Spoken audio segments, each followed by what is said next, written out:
नमस्कार दोस्तों। आज प्रस्तुत है कहानी महाकाल की दृष्टि। ये कहानी एक लोक कथा पर आधारित है। तो चलो दोस्तों, इस कहानी को शुरू करते हैं। देवलोक में एक भव्य महोत्सव का आयोजन हो रहा था। सभी देवता अपने अपने वाहन पर बैठकर देवलोक आ रहे थे। भगवान भोलेनाथ भी नंदी पर बैठकर सभा में प्रवेश कर रहे थे। उन्होंने सभा भवन के बाहर स्थित एक वृक्ष पर बैठे हुए तोते को गंभीर दृष्टि से देखा।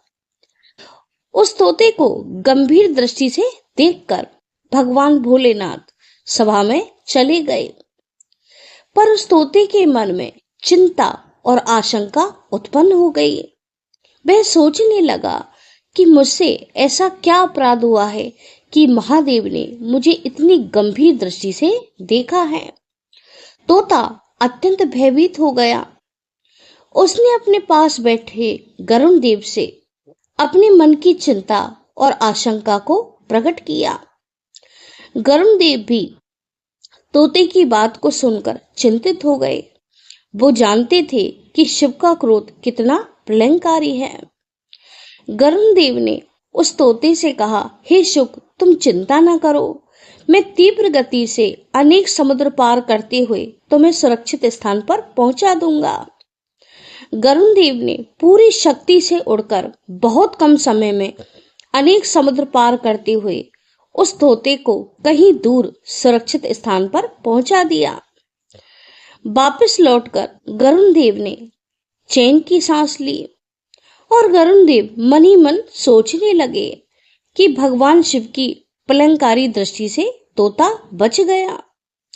गरुण देव पुनः उसी वृक्ष पर आकर बैठ गए और उत्सुकता से महादेव का सभा से लौटने का इंतजार करने लगे।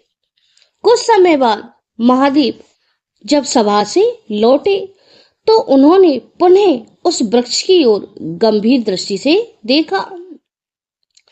भगवान भोलेनाथ की गंभीर दृष्टि को देखकर गरुण देव सहम गए।